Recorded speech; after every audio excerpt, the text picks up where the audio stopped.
Okay, नहीं गडकरी जी का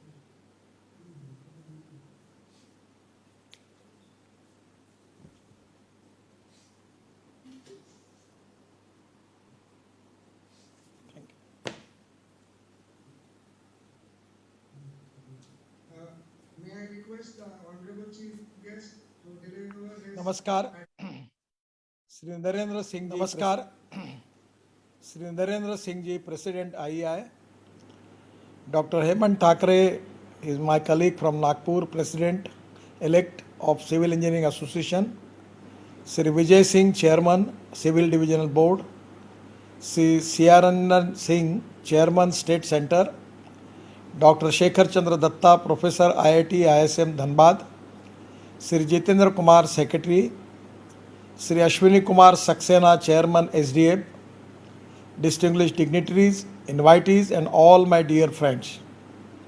I feel privileged to be speaking at the virtual platform of the 36th National Civil Engineering Convention and Conference organized by Jharkhand State Center of the Institution of Engineers, and a well-developed infrastructure is the backbone of the economy for any country. Our government is committed towards holistic and integrated infrastructure growth, and we believe that the development alone can bring about prosperity for the people.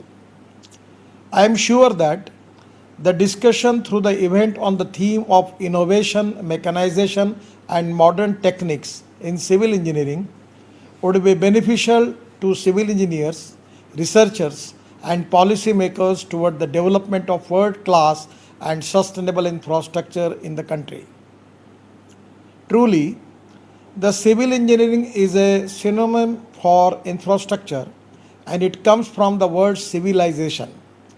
We have a rich ancient civilized society, Hadappa, where integrated planning and architectures have always inspired civil engineers. We cannot develop society without civil engineering. I would say it is a foundation for all further development, and we need to fulfill the requirement of basic infrastructure towards the affordable housing, clean water, sufficient health ecosystem, education, and accessible mass public transport for our citizens. This is exactly the mission of our government. We have motivation, inspiration, and guiding light in form of great civil engineers and their noble work in the country. The skilled civil engineers are playing a lead role in nation building. Robust road infrastructure is contributing significantly to the socio-economic development in the country. My ministry, along with NHI and NHIDCL, is continuously engaged in nation building. Indian roads are now at par with international standards, and we now hold the world record for the fastest highway construction. The construction rate is now 38 km per day, which is the highest ever in the world. We made a Guinness World Record by building a 2.5 km 4-lane concrete road within 24 hours on the Greenfield Delhi Vadodara Mumbai 8-lane expressway project. We also built a single lane 26 km bitumen road at Solapur Bijapur section just in 21 hours. This is all possible because of the efforts, teamwork, and commitment of our engineers, along with the deployment of advanced construction technology and equipment at project sites. Living with ease is the tendency of the human, and necessity is the mother of invention. Complexities in life are increasing day by day, which call for use of new technologies. Friends, I always say the innovation, entrepreneurship, science, technology, research, skill, and successful practices, we call it is a knowledge, and conversion of knowledge into wealth is the future for the country. We are encouraging innovation, research, and technology in shaping the future of construction sector. The technology is changing rapidly across the world, and we should be well aware and keep eye on global technological developments and innovations. We have introduced mechanization, new techniques and materials in which phase of a road project such as planning, execution, operation and maintenance. We are ready to adopt world's best and successful technology and new materials in the construction. The model EPC and HAM contract agreement provide flexibility to the contractors and concessionaires to undertake their own designs and use innovative technology which improves performance and save the cost. While adopting new technology and materials, social, economical and environmental viability and impact assessment study are very important at all development stages of the projects. And that is the reason that development at the cost of degradation of ecology and environment is never be accepted. There should be minimum carbon footprints and exploitation of limited natural resources during the construction and operation phase. Being a transport minister, I am committed to adopt an import substitute, cost effective, pollution free and indigenous fuel for the vehicles. This is the need of the time as far as preservation of economy, ecology and environment is concerned. Further, I am consistently insisting on the operation of construction equipment on clean and green fuel such as ethanol, LNG, bio-CNG, electric, diesel, electric biodiesel. Diesel is a very hazardous and constitutional fuel. JCB company has done a good job by converting its equipment into bio-CNG and they are getting good export order from Russia. This would bring huge saving to developers and contractors in addition to benefit for the environment and the health of machine operators and workers at the site. I am giving you the example. For example, if the contract value is of 1000 crore, there is a cost on diesel is 100 crore. By using alternative fuel, they can reduce the cost by 50 to 60 crores. So I am already requesting the all construction equipment manufacturers that you should make your machinery on the ethanol. Now ethanol is open. Government is giving permission for ethanol pump everywhere. So ethanol is a fuel from the agriculture and that is the reason that which can be helpful for our agroeconomy. At the same time, it is pollution free. Then we have already converted our trucks on electric. Now the battery chemistry, we are developing not only lithium ion, but sodium ion, aluminum ion, zinc ion, and we are also proceeding towards green hydrogen. My appeal to all of you that you can make that the use of this sewage water, we can make recycling of water, and by using solar energy, by using electrolyzer, we can make green hydrogen, and we can use this green hydrogen for railway engines, cars, trucks, scooters, even we can use it for steel, cement and chemical industry. In place of thermal coal, cooking coal, we can use the alternative as a green hydrogen. And by the cooperation of people like expert engineers like you, we can export green hydrogen to the world. This is a golden opportunity for all of us. We need to reduce the cost and time of construction without compromising quality and sustainability.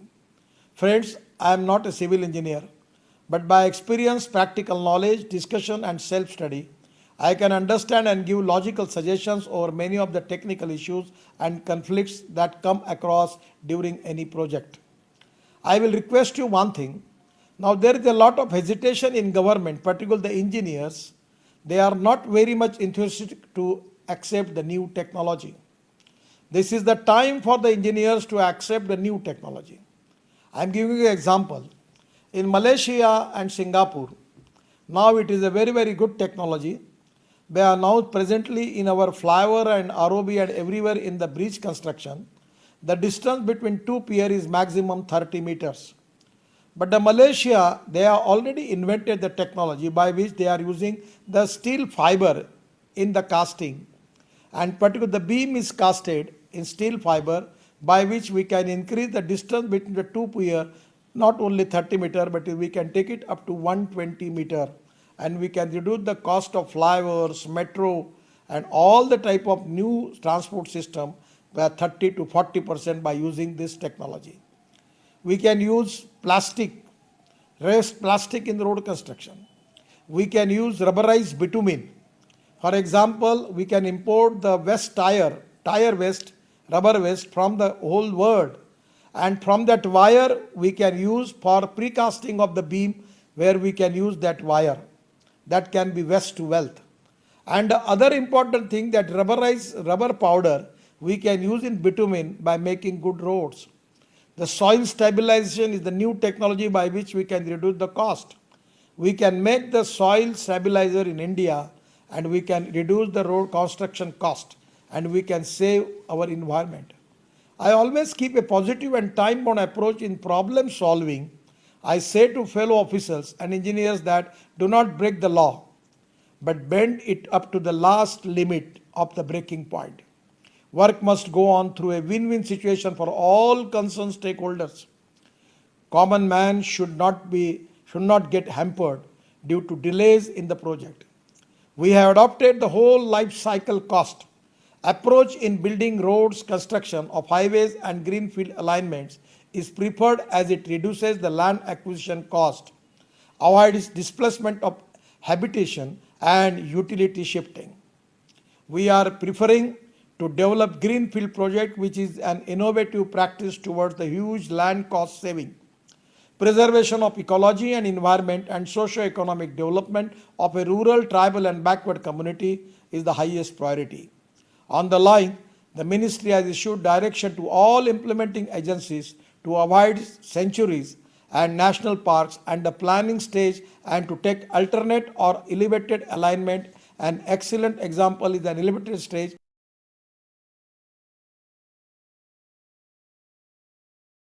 habitat of the Pench National Park. We are working towards developing more such stages.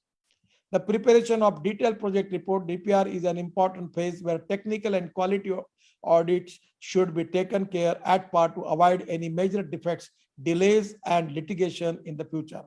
I will request you. My problem, and it is challenging to the all fraternity, the engineering fraternity.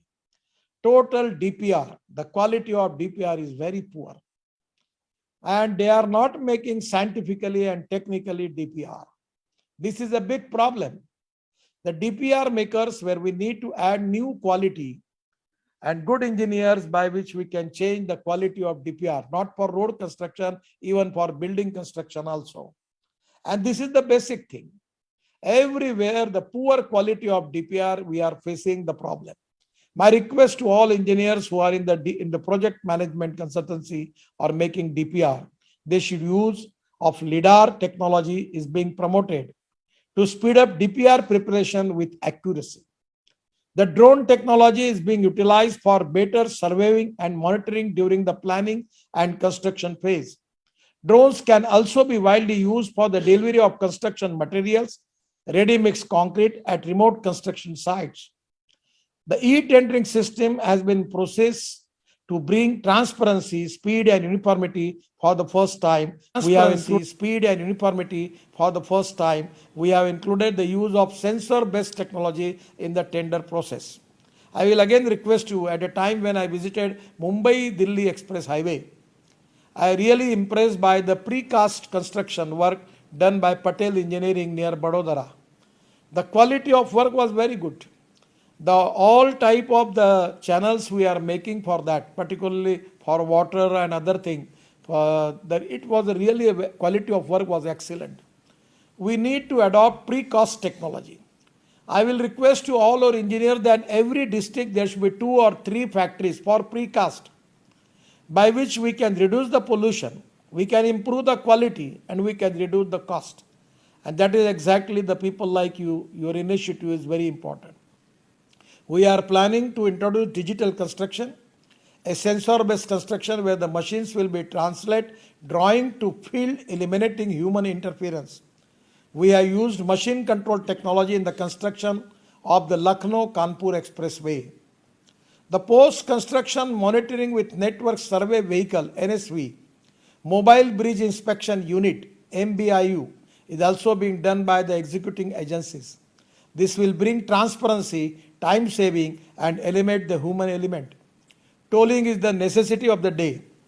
To avoid delays and wastage of fuel at toll plazas, an electronic tolling system has been successfully implemented. The use of simulation and concept design software for project preparation is being adopted for the effective decision-making process and project prioritization. There is a generation of huge quantities of waste from different sources such as domestic, industrial, mining, commercial, construction, demolition activities in our country, and management of waste is a big challenge. Waste material is being utilized like plastic waste, rubber, iron, slag, fly ash, construction and demolition waste in road construction. We need to explore or develop appropriate technology for their cost-effective and sustainable use in construction. I am giving you the example of one engineer, Indian engineer, Mr. Joshi. He is in Australia. He is awarded because he constructed the airstrip by using the steel slag. We have ample steel slag is available in Jharkhand, in Bihar, even in Jamshedpur. Even in all steel industry, the waste is available. That is the steel slag, the quality of the steel slag we can use in place of stone and we can make our road strong. And it is environment point of view very essential. So everywhere in the ready mix concrete also you can use that. So somewhere by using in the tunneling process we get the stone and we can make the sand from that. It is the technology available. We have to protect the environment. And I really expect the initiative from the people like you for that. The engineers should work on the principle of optimum use of limited resources and maximum utilization of available assets, where innovation, science and technology play an important role. Plastic also is a non-degradable material and which is why it fills in landfills, choking drainage and causing hazards to animals. To encourage the use of waste plastic on national highways, my ministry has issued guidelines for its use within 50-kilometer periphery of urban areas. We have permitted for use of 8% waste plastic in the construction of bitumen roads. The waste plastic has been made the default mode of construction of service roads in all projects in the country. With the proper technology, waste plastic can be used to repair cracks and potholes in bitumen roads.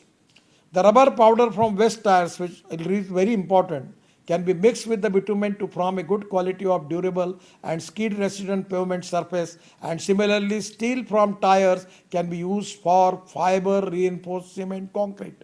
This is very important. This waste steel is available which is going to reduce the cost because the steel industry and the cement industry constantly taking the advantage of the situation and raising the rate, which is not in the interest of the nation and in the interest of the industry. We advocate the use of fly ash in road construction which is permitted as per the standards and specification given by the IRC codes. The fly ash bricks have lighter weight, higher strength and cheaper compared to red bricks. This can be a best environment friendly material in construction work. Coir and jute are both natural biodegradable plant products. Coir and jute have several applications in road work such as erosion control of embankment, stabilization and pavement layers. Coir and jute also promote the growth of new vegetation by absorbing water and preventing the topsoil from drying out. The use of geotextile made from jute and coir improves the drainage and stability of low traffic volume roads, slopes and embankments, and it will also help poor and rural industries. New technologies like recycled asphalt pavement, polymer modified bitumens, geogrid are also used in highway development, and the cement and steel industries have a monopoly in the market. They hike the prices through cartelization, and we need to minimize the use of cement and steel in construction work. We need to find a sustainable alternative for steel and cement with Malaysian and Singapore technology using steel fibers. We can increase the span length up to 120 meters. This would save the cost of construction to one third. Steel from scrap metal will be used for national highway construction as long as it meets the standards required for specific work. The precast technology is also effective in cost and time saving, and we need to standardize various precast components which can be precasted in the manufacturing yard and they can easily be installed at the site.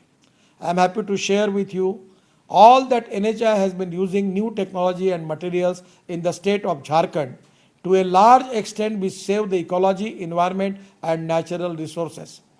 The new materials used in the state are as fiber reinforcement concrete, 16 metric tons micro silica, 98,000 metric tons and geocomposites, and 2.5 lakh square meter geosynthetics, and 1 lakh square meter geogrid, 6.3 lakh square meter recycled asphalt pavement, and 11,000 metric tons oil slag, and 3.4 lakh metric tons waste plastic for 3 kilometers. Jharkhand is a mineral rich and industrial state. The cement concrete roads would be better to carry heavy traffic load in the region. In general, cement concrete roads have a longer service life, lower maintenance, and higher durability over the bitumen road.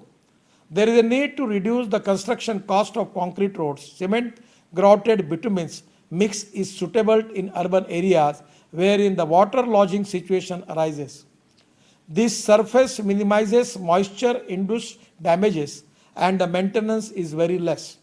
Micro surfacing is a type of cold mix technology that is most suitable for hill roads and at a high altitudes.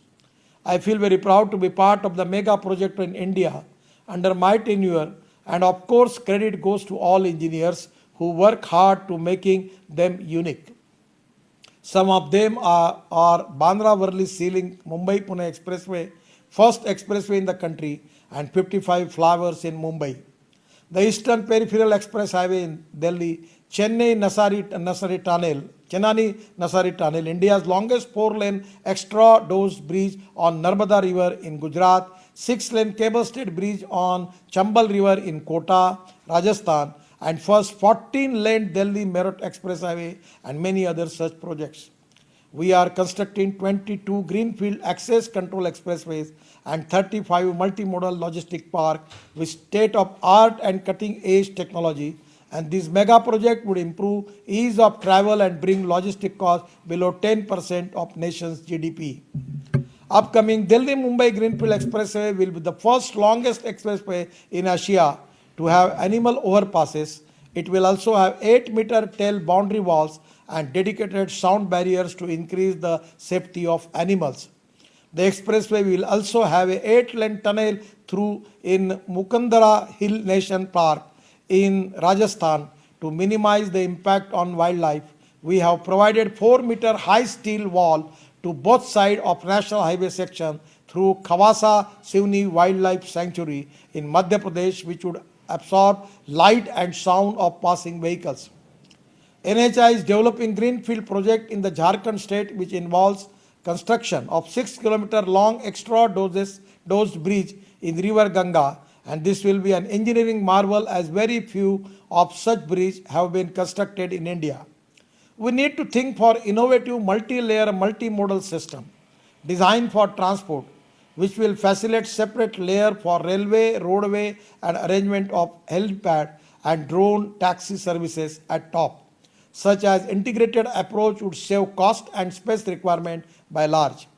By using innovative design and engineering skills, we have constructed a multi-layer transport system with road, flyover and metro rail bridge in the Nagpur Metro Rail project. This is the first of its kind project in India. Inland Waterway Authority of India is also developing multimodal hub in Sahibganj, which will cater to the industrial needs of larger eastern region of India. We have successfully interlinked water conservation with highway construction known as the Buldana pattern, and 126 lakh cubic meter material was extracted, and which has created 12,605 cubic meter water storage capacity in Maharashtra. This model is also approved by Niti Aayog, which can be implemented particularly in drought locations across the country. The bridge cum barrage structure are being promoted for the dual objective of crossing water bodies and storage of water. Recently, I have inaugurated an emergency landing field for Indian Air Force fighter jets on the national highway in the state of Rajasthan. This is a very innovative project from a strategic point of view, and we are developing such facilities at 19 locations along the national highway across the country. This is a unique example of pavement design that serves both aircraft and vehicular traffic loadings. In my constituency in Nagpur, a metro station is being built, which is the first of its kind in the country, which has been designed as a 20-storied building with trains passing through its fourth floor. All upper floors will be developed as a commercial complex. An innovative step by way of developing floating track slab technology by installing a unique mass spring system MSS, which will help in mitigation of noise and vibration caused by the metro. We need to develop innovative parking system for vehicles in urban areas. The multi-level underground and SEPT-light parking solutions would be the better alternatives in course of limited land parcels. Ministry has taken tunnel project over rupees 2.5 lakh crore, and many are in the pipeline, particularly in the hilly regions of the country. Today, tunnel of 40 km length are operational, 100 km are under construction, and 150 km are under the DPR stage across the country. We are developing a 14.5 km long state-of-art Jojila tunnel, which will become Asia's longest tunnel, and the world's largest single shaft technology is being used in the tunnel drilling process. By redesigning and remodeling the Jojila project and by utilizing the excavated rock material in the construction of approach roads, we have saved rupees 5,000 crore without any compromise on safety, security and quality. We can use the same tunnel simultaneously for both vehicles and train passing purposes. Such integrated design can significantly save construction and operation cost. Coordination, research standards and policy matters in respect of ropeway and other innovative alternative mobility solutions like cable car, funicular rail, road train buses has been allocated to the Ministry of Road Transport and Highways. These modes of integrate with the road network to provide better last mile connectivity. The road safety is an important agenda in my mind, and therefore interchanges and grade separators are being provided wherever required to avoid the conflict of traffic. As an authority, it is our accountability and responsibility toward the safe planning, design and construction of structures for its users.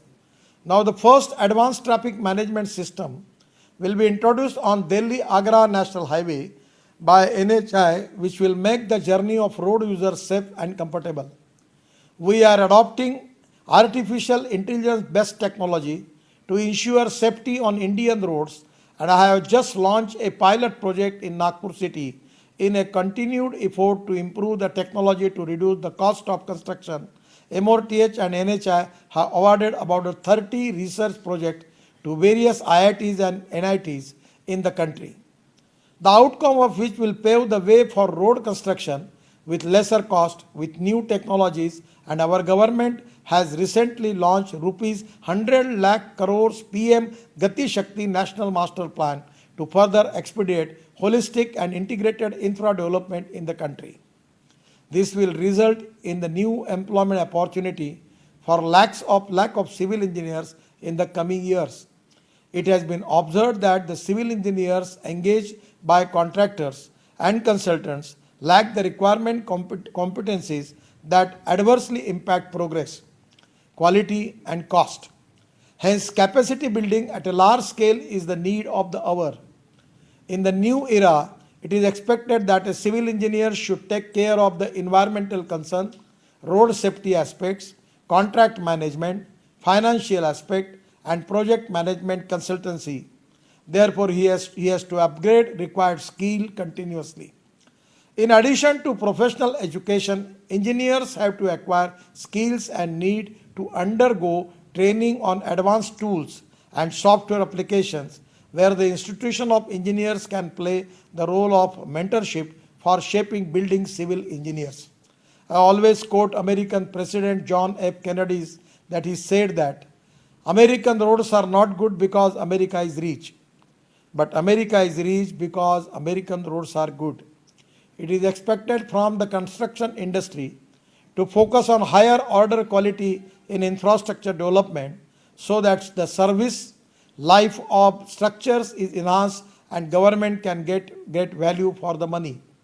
I would like to take this opportunity to request you to share your ideas and suggestions to further increase the pace of infra development in the country. With these words, I am thankful to the Institutional of Engineers, Jharkhand State Center for inviting me and providing me this platform to share my views with the civil engineering fraternity. I wish you all the success in every task you undertake in building new India, and either it is building construction, road construction, or dams, or any type of construction. Your great contribution is giving a great progress and development for the country. The role of engineers in the development of the country is very important, very historical, and revolutionary. Sometimes many people giving me the credit for my good work, but that is not my credit, and that is the credit of the engineers who are working with me day and night.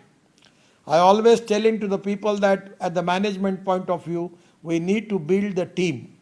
And I am giving the example of mathematics to the people that a person works a square and B person works the B square, the total work is A square plus B square. But when A and B comes together, thinks together and works together, the result is A square plus B square plus twice AB. And this twice AB is a 100% result of collective team spirit. So being an expert in engineering, this is not sufficient. You have to develop managerial skill. You have to develop the IT, particularly related with the engineering. You have to develop the dealing with the people. You have to inspire and motivate your colleagues. And exactly, you have to make your effective management, time management for construction is equally important. Delays are really facing big problem. We are facing a lot of consequences because of that. It is the time for the people that we should be transparent, time bound, result oriented, quality conscious, and corruption free, and 100% committed for the good quality. And that is the time that we need to build new India. And that is the dream of our Prime Minister to make India Atmanirbhar Bharat, where we need to increase our export and reduce our imports. To accepting the new technology, we can be economically strong in the world. And that is the time we need a correct and appropriate vision for 50 years of our nation, where we can make India super economic power. And exactly that is my appeal to all of you, that you are the architects of new India. And I know that with taking this responsibility, you can 100% going to contribute for the country, for the society. I am giving my all special best wishes to all of you, giving thanks to you, and giving opportunity for me for expressing my thoughts with you. Thank you very much. Namaskar. Bharat Mata ki jai. बहुत बहुत धन्यवाद. Thank you very much, sir, for your wonderful thought-provoking address. And I hope that we will rise to the occasion and contribute to the national program and building a Atmanirbhar Bharat. Moving forward, coming to felicitation of eminent engineers. Sir, we have a tradition that at any convention, we honor, civil convention, we honor four eminent persons who have contributed in the field of civil engineering. Two are from the host center state and two are from other parts of the country. So this year, we start from the host center. The first is it's a very long citation, but I will read only a few lines. Shri Shivanand Roy, uh, after graduation in civil engineering, started his career